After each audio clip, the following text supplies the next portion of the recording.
Buenas tardes, ¿qué tal todos? Estamos aquí con el secretario general de las nuevas generaciones del PP en Cataluña, Eric Gutiérrez. Un placer tenerte aquí. Muchas gracias, Lucas, por invitarme. Un placer. ¿Qué tal? ¿Cómo va todo? Muy bien, bueno, ahora después de Semana Santa hemos tenido unos días para descansar y ahora ya a tope otra vez con la rutina. Bueno, eso es bueno. Primero de todo te voy a preguntar así para conocernos un poco, ¿cómo llegaste al mundo de la política?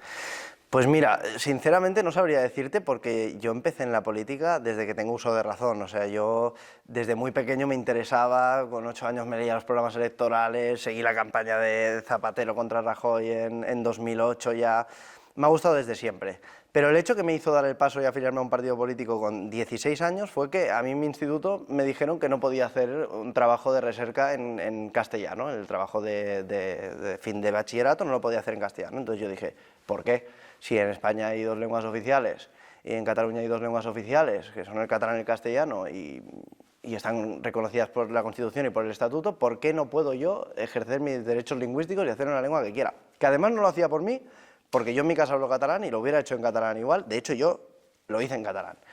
Pero tenía compañeros que se jugaban, El hecho de defender que se... efectivamente, se jugaban mucha nota, necesitaban notas de corte muy alta para entrar a la carrera y tuve la necesidad que me salió de dentro de decir, oye, ¿por qué? Entonces me metí en el consejo escolar y entonces resulta que para defender las cosas a nivel mayor tienes que meterte en el consejo escolar municipal. Entonces contacté con el concejal del PP que había en ese momento en mi pueblo y ya me introdujo en la política, después ya entré en la vida de partido con las juventudes y tal, vi que había muy buen rollo y pues ya me quedé, hace 9 años de eso. Y aquí ya hemos llegado, vamos llegando cada vez más arriba, ¿no? Bueno, poco a poco. Hablando de, tú entraste muy joven, ¿tienes algún referente así en la política que digas, quiero actuar como él? Mira, para mí el referente a nivel nacional más grande que ha habido nunca es José María Aznar. O sea, yo creo que la España que cogió él después de Felipe González, después de tantísimos años de socialismo, con una economía muy estancada, una inflación desmesurada, que no nos permitía entrar en el euro, y él consiguió que esa España, con tantísima inflación, en muy poco tiempo creciese a unos niveles brutales que nunca hemos vuelto a crecer y entrásemos en el euro. Y aparte proyectó lo que es la marca España en el mundo, ¿no? Hasta entonces España sí que habíamos tenido las Olimpiadas del 92, pero no habíamos acabado de despegar económicamente y como referente mundial, ¿no? Y yo creo que en esa época Aznar colocó a España ahí en el foco mundial. Y por otra parte, más localmente, en Cataluña, a mí me gustaría resaltar, es verdad que en el PP de Cataluña tenemos muy buenos perfiles, tenemos a Xavi García Albiol, que es el mejor alcalde de España, tenemos a Alejandro Fernández, uno de los mejores oradores, pero a mí alguien que me marcó mucho fue Dolors Montserrat. Yo en la campaña del 2023 me presenté a alcalde y claro, yo iba muy perdido, ¿no? Entonces, una persona que ha sido ministra, que era portavoz del Partido Popular Europeo en la Eurocámara, perdió una tarde de su tiempo en venir a hacer un puerta a puerta en un pueblo perdido del Penedès de 3.500 habitantes y me marcó muchísimo. Dices, ostras, no lo hace por ella, no lo hace por mí, lo hace por el proyecto y porque cree en las ideas que defendemos. Muy bien. Tú eres uno de los políticos, podríamos decir, más jóvenes que hay actualmente y tú mismo lo has dicho que la juventud está bastante poco representada en parlamentos y demás. ¿Crees que hay que tomar un impulso para que esa nueva generación cada vez entre más y quiera dedicarse al mundo de la política? Bueno, es verdad que hemos pasado unos años donde los jóvenes han tenido una desafección brutal por la política y a nivel institucional como que no ha acabado de calar. Nosotros en el Partido Popular sí que es verdad que tenemos dos diputados jóvenes, que son la presidenta nacional y el secretario general nacional, que entró hace poco y son Bea Fanjul y Miguel Ángel Sastre. Bea Fanjul tiene 34 y Miguel Ángel Sastre 27 o 28 en el Congreso, y luego en el Parlamento, estas últimas elecciones, entró un chico de Vic que se llama Pau Ferran, yo lo conozco, y es a nivel institucional. Después a nivel orgánico sí que es verdad que últimamente cada vez más jóvenes están mostrando interés por la política y están entrando. De hecho, yo soy secretario general, soy el número 2, mi presidenta tiene 20 años, con lo cual Sí que es verdad que va habiendo relevo, pero aún falta concienciar a los jóvenes de que desde aquí se pueden cambiar cosas y que el sitio donde hay que estar si tú quieres transformar la sociedad, tengas la ideología que tengas, es en política. ¿Por qué crees que ha habido esa desafección de los jóvenes y esa, se podría decir, mala imagen que puede tener un político hoy en día? Bueno, porque hemos vivido épocas donde parecía que la política no servía para nada, ¿no? Y que más que solucionar problemas, creaba problemas, ¿no? Entonces, la política es la herramienta para solucionar los problemas que tiene la sociedad, no para generarlos. Y yo creo que es por eso. Ahora, cuando la política parece que soluciona problemas, más jóvenes se acercan. Vale, vale. Tú eres una persona muy activa en redes sociales, que las usa bastante, se sabe manejar. ¿Qué papel juegan las redes sociales en tu hora de hacer política? Mira, esta pregunta es muy buena y me gusta que me la hagas porque yo creo que a veces los políticos cometen un error, que es creerse influencers. Es decir, tu labor como político es solucionar problemas, no es ser influencer, con lo cual las redes sociales sirven para explicar las soluciones que tú das a los problemas que tiene la sociedad. No sirven para tú exponerte como foco mediático, sino para exactamente eso. Entonces yo las uso como correa de transmisión. Es decir, igual yo creo que hay cierto problema en Piera con las basuras, pues me grabo un vídeo explicando la problemática y a dar las soluciones que yo creo que son las que funcionan en mi municipio, por ejemplo. O a nivel de juventudes, si yo creo que hay un problema de seguridad, yo hablo sobre seguridad en redes sociales y muestro las soluciones que tiene mi proyecto político para esos problemas. Entonces, es precisamente eso. Después yo personalmente también las uso de manera particular, ¿eh? Yo si me voy el domingo a la montaña, lo subo. Sí, sí, pero eso también hay que separar la vida privada de la vida política. Has hablado de seguridad y tú has dejado claro muchas veces que, por ejemplo, en tu municipio hay cierta inseguridad que podría regularse. ¿Crees que hay en Cataluña en general un problema de seguridad generalizado? Yo creo que en Cataluña el problema de inseguridad es mayor del que creemos que es, porque cuando tú ves los índices, ves que cada vez crecen más las agresiones sexuales, ves que cada vez los delitos graves crecen más, aunque después los datos te digan, no, la delincuencia ha disminuido, es mentira, porque igual han disminuido los hurtos, pero no puedes comparar un hurto con una violación, y la realidad es que los delitos graves están incrementándose cada vez más. Con lo cual, ¿en Cataluña hay un problema de seguridad? Sí. ¿En Cataluña los políticos que hay fomentan este problema de seguridad? Sí. ¿Por qué hay tantos ocupas en Cataluña? El 42% de los ocupas de toda España viven en Cataluña. ¿Cómo puede ser? ¿Por qué desde la administración no se pone remedio a que si tú tienes a alguien en tu casa que no te paga o que ha entrado pegándole una patada a la puerta, lo puedas echar? ¿Cómo puede ser que no lo puedes echar? Es que eso no tiene ningún tipo de sentido y todo esto se fomenta desde las instituciones.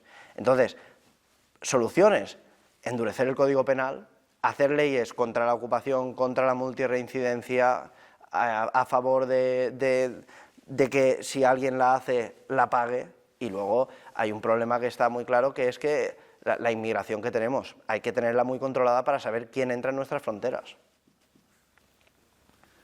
¿Crees que, tú has hablado ahora de imagen pública, de toda la imagen que se proyecta, ¿crees que hoy en día la batalla cultural, ideológica, se proyecta más en las redes sociales que en las instituciones, por ejemplo?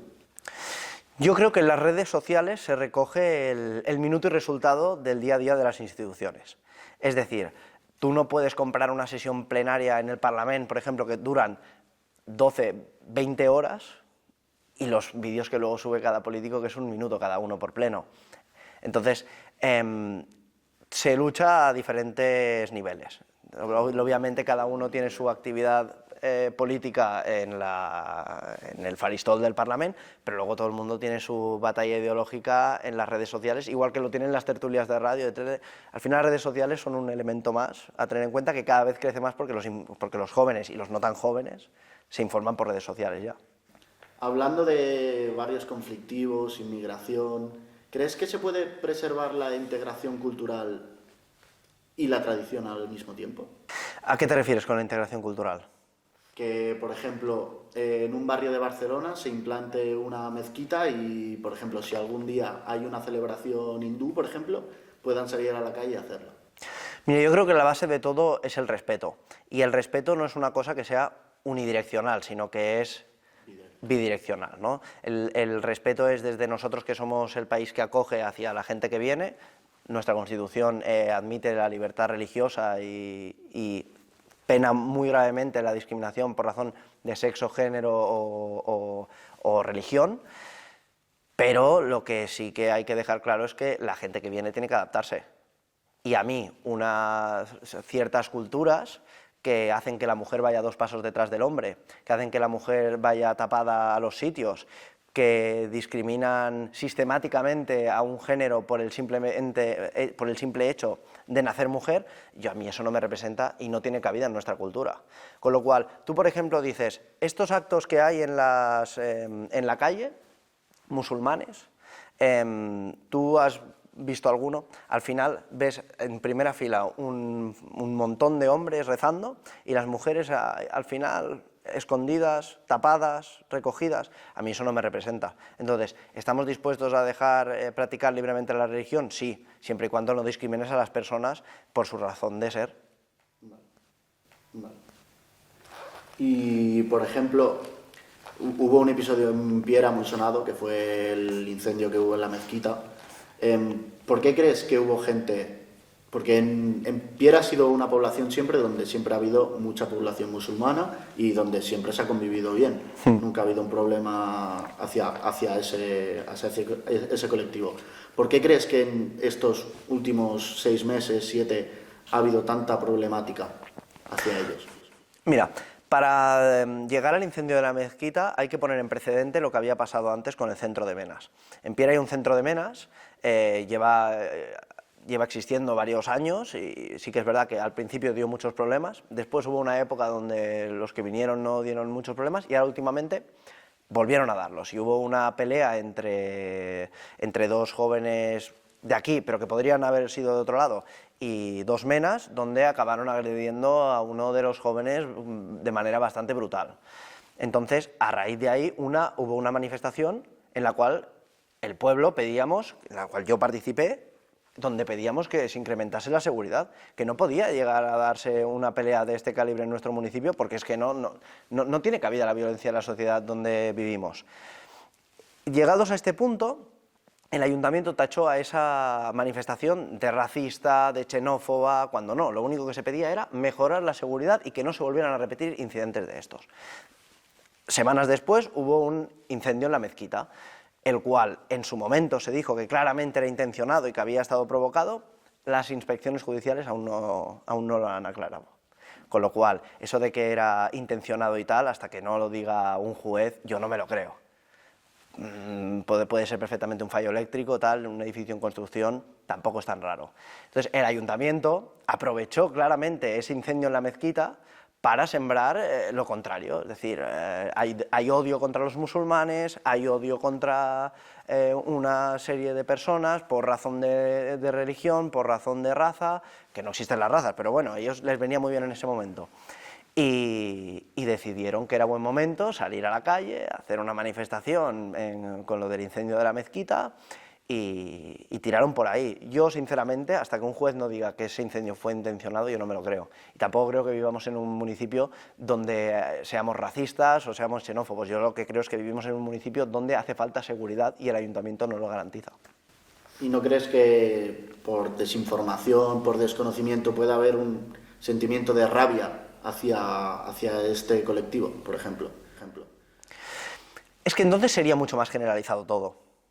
Quiero decir, cuando tú ves pueblos donde hay un odio, por ejemplo, ves el apartheid en África del Sur, había agresiones diarias. Un negro no podía salir a la calle con el apartheid en África del Sur. Pero aquí no pasa eso, aquí son hechos puntuales y la gente tiene derecho a manifestarse y a expresar en contra de que en el municipio no hay seguridad y que faltan medios como una comisaría de Mossos d'Esquadra, la cual, por cierto, el propio equipo de gobierno ha votado en contra en el Parlamento de Cataluña. Vale. Y ahora, hablando también del episodio de odio hacia musulmanes islamistas, el pasado miércoles hubo el partido de la selección española en el campo del Español, donde hubo los cánticos musulmanes que no vote, que al final ¿cómo crees que...? Porque tú has dicho que son hechos puntuales, pero ahí se juntaron 35.000 personas y la gran mayoría respaldó esos cánticos. Mira, yo quiero dejar muy claro que primero de todo los himnos no se pitan, venga, sea cual sea, y segundo, las religiones se respetan, ¿no? A partir de ahí, yo creo que estamos en un momento festivo, donde si el de al lado tuyo se pone a cantar eso, en un momento estás viendo jugar a la selección, que es la mejor selección del mundo, que es favorita a ganar el Mundial, y tal, pues te pones a cantar igual, ¿no? Yo lo veo como un hecho aislado y puntual. Dicho esto, aquellos que lo denuncian son los que ven perfectamente bien que se pite el himno de España por parte de ciertas aficiones de este país, y son los que después, cuando a la mínima de cambios, cantan voti, voti, voti, español al que no voti. Entonces ahí no hay discriminación, no hay odio, no hay nada, eso son flores. Pero lo otro es odio. Entonces, o tenemos la misma vara de medir para todo, o no son cuantificables las cosas. Desde hace un mes aproximadamente llegamos el conflicto entre Estados Unidos e Israel contra Irán, y uno de los líderes más firmes en su posición ha sido Pedro Sánchez, que se podría decir que no se ha dejado amedrentar por la superpotencia que es Estados Unidos. Me gustaría saber tu opinión como joven, pero también como persona del Partido Popular, sobre la actuación que lleva Pedro Sánchez de este conflicto. Mira, Pedro Sánchez al final lo que está haciendo es salvar los muebles. Él tiene varios procesos judiciales abiertos, tiene a Ábalos ahora declarando en el Tribunal Supremo, su mujer imputada, su hermano imputado, fiscal general condenado, y él utiliza cualquier herramienta que le sea útil para desviar el foco de atención. Y esto le ha venido de perlas. Al final tú te posicionas en contra de una de las grandes potencias mundiales como es Estados Unidos y sales en la prensa internacional todos los días, ¿no? Yo creo que lo que tenemos que tener claro es quién son nuestros aliados. Y nuestros aliados son la OTAN, son Estados Unidos y son el mundo occidental, que son aquellos que defienden nuestra cultura, nuestras tradiciones y nuestra manera de hacer, y no aquellos que atacan a mujeres por razón de serlo, casan a menores de edad porque su tradición lo dice, no. Nosotros tenemos una serie de aliados y una serie de compromisos, como el 5% en defensa. ¿Por qué no cumple el 5% en defensa? Es que hay que recortar de tal que rebaje asesores, que se recorte el sueldo, que use menos el Falcon, y saque el 5% para cumplir con nuestros socios y para garantizar nuestra defensa. Vale. ¿Y no crees, por ejemplo, que la OTAN se creó como una medida de defensa y no como una medida para atacar otros territorios? Es que al final, cuando tú... yo no voy a ser quien defienda a Estados Unidos, al final es una acción que toman ellos, particularmente, no la OTAN. La OTAN sirve para defenderse. En este momento quien está atacando es Estados Unidos a título particular. Y sí que es verdad que nosotros ahí nos tenemos que posicionar políticamente, pero no militarmente. O sea, España no ha intervenido en Irán en operaciones militares, con lo cual la OTAN no ha atacado. La OTAN tiene que servir para tener un bloque claro en contra de aquellos países que pueden atacar lo que es las democracias liberales y el mundo occidental. Al final, la OTAN se crea porque es una unión de democracias, porque quien tenemos enfrente no son democracias.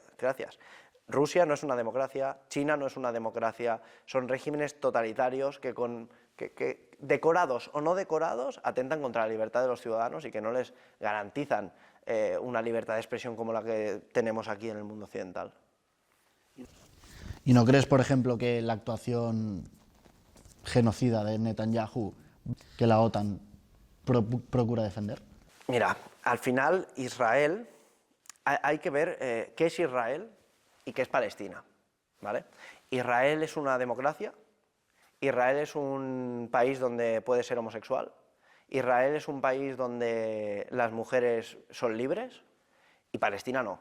En Palestina hay lapidamientos por estos temas, con lo cual nosotros tenemos que defender a Israel. Es que no hay otra. Y luego, perdona, yo no estoy de acuerdo con que lo que hay en Israel con Palestina sea un genocidio. Al final, si tú utilizas a las personas y a los hospitales como escudos humanos para esconder armas, ¿a qué estás jugando? O sea, al final Israel ataca un punto militar estratégico donde hay un arsenal militar y resulta que encima de ese arsenal militar han puesto un hospital. Israel avisa de que va a atacar a ese hospital, no lo ataca, o sea, no a ese hospital, a ese arsenal militar, no lo ataca de motu propio. Y en cambio Palestina decide dejar ahí a su población y montar un hospital encima del arsenal militar. O sea, ¿qué están jugando? Luego sí, juegan a pobrecitos, qué mal que estamos, qué malos que son Israel, pero ellos tampoco se están quietos, ellos tampoco son unos santos. O sea, al final Israel tiene derecho a defenderse, no derecho a expandirse, pero sí derecho a defenderse. Uno de los problemas que afronta la juventud hoy en día en España, más graves que tenemos, es el derecho a la vivienda, el derecho a poder permitirse una vivienda. Con todo el tema de pisos turísticos, pisos en alquiler, ¿qué crees que sería una medida justa y necesaria para revertir este problema? Pues mira, construir. Al final hay escasez de vivienda porque nosotros tenemos vivienda para una Cataluña de 8 millones de habitantes. Focalizo en Cataluña porque sí que es verdad que en España también hay problema de vivienda, pero está más centralizado en ciertas ciudades. No es un problema generalizado porque si tú te vas a provincias como Soria, Teruel o Guadalajara, no hay tanto problema de vivienda, pero en Cataluña sí que es un problema generalizado. El tema es que si tú quieres pisos, hay que construirlos. Desde 2008, que estalló la burbuja inmobiliaria, en Cataluña no se construye. Con lo cual hay que poner facilidades, que ahora no la tienen, a los constructores para que construyan vivienda. El 30% de reserva del suelo para vivienda social no ayuda. Al final, cuando tú creas viviendas, bajas el precio. Luego, otro tema son las zonas tensionadas. Las zonas tensionadas sí que es verdad que han conseguido, de momento, que esto cambiará en los próximos meses, que bajen los precios de alquiler, pero ¿a qué precio? ¿A qué coste? Al coste de que hay muchísimos contratos de alquiler que se han liquidado y no se han renovado. ¿Por qué? Porque sale más a cuenta vender el piso que alquilarlo. Entonces yo no creo que el problema sean los pisos turísticos, sino las trabas que pone la administración para que los constructores puedan construir. Hay que reducir la burocracia, silencio administrativo positivo para dar licencias de obra, facilitar las construcciones y luego en el acceso. Hay que quitarlo de los 2 meses de aval para entrar en un piso de alquiler. Eso lo puede costear la Generalitat, ¿por qué no lo están haciendo? Y luego, en la vivienda, tenemos los impuestos más altos de España, 10% de ITP y 10% de IVA. En Madrid, 4%. ¿Por qué aquí no bajamos impuestos? ¿Qué miedo hay a bajar los impuestos? Aquí lo que te dicen es que te van a dar una subvención, pero que como te dan esta subvención, ese piso pasa a ser automáticamente vivienda de protección oficial, con lo cual el piso es tuyo de aquella manera. No, mira, esto es muy sencillo. Si tú te compras un piso, el piso es tuyo y tú con ese piso puedes hacer lo que tú quieras. Ahora bien, el Estado es quien tiene que garantizar que tú puedas acceder a un piso, poniéndote las facilidades, y para ponerte las facilidades primero te tiene que dar un piso que es facilitando la construcción y después te tiene que facilitar el acceso mediante las bajadas de impuestos y mediante avales para que tú puedas acceder al préstamo hipotecario, a ayudas para el alquiler, de manera que te lo puedas desgravar del IRPF, por ejemplo, o lo que te comentaba antes, que te puedas que la Generalitat financie los 2 meses de fianza en el Incasòl. ¿Crees que hoy en día hay prejuicios contra la gente de derechas, sobre todo los jóvenes? Cada vez menos, pero sí. Hace unos años esto era infumable, ahora no lo es tanto, pero sí, sigue habiendo mucho prejuicio. O sea, tú dices que eres de derecha, automáticamente eres un facha, eres un nazi, eres un ultra, y para nada. O sea, simplemente somos personas que defendemos una ideología que puede ser o no la tuya, pero que tenemos derecho a expresarla. Bueno, Eric, muchas gracias por habernos acompañado el día de hoy. Ha sido un placer escucharte y hablar contigo y espero que te haya gustado la entrevista. Muchas gracias a ti, Lucas, por invitarme y un placer haber estado aquí este rato. Muchas gracias. Adeu.